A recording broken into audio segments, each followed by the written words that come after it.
From John Calvin's commentary on Matthew chapter 27, verse 46.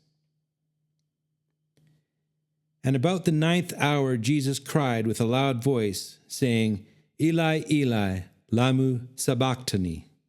That is to say, my God, why hast thou forsaken me? Verse 46. And about the 9th hour Jesus cried. Though in the cry which Christ uttered a power more than human was manifested, yet it was so unquestionably drawn from him by intensity of sorrow.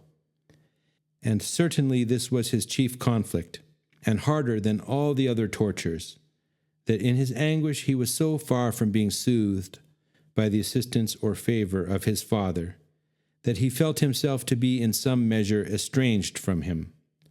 For not only did he offer his body as the price of our reconciliation with God, but in his soul also he endured the punishments due to us. And thus he became, as Isaiah speaks, a man of sorrows. Chapter 53, verse 3. Those interpreters are widely mistaken who, laying aside this part of redemption, attended solely to the outward punishment of the flesh. For in order that Christ might satisfy for us, it was necessary that he should be placed as a guilty person at the judgment seat of God.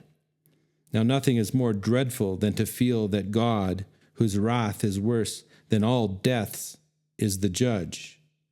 When this temptation was presented to Christ, as if having God opposed to him, he were already devoted to destruction. He was seized with horror, which would have been sufficient to swallow up 100 times all the men in the world. But by the amazing power of the Spirit, he achieved the victory. Nor is it by hypocrisy or by assuming a character that he complains of having been forsaken by the Father. Some allege that he employed this language in compliance with the opinion of the people. But this is an absurd mode of evading the difficulty, for the inward sadness of his soul was so powerful and violent that it forced him to break out into a cry. Nor did the redemption which he accomplished consist solely in what was exhibited to the eye, as I stated a little ago. But having undertaken to be our surety, he resolved actually to undergo in our room the judgment of God. But it appears absurd to say that an expression of despair escaped Christ. The reply is easy. Though the perception of the flesh would have led him to dread destruction, still in his heart faith remained firm, by which he beheld the presence of God, of whose absence he complains.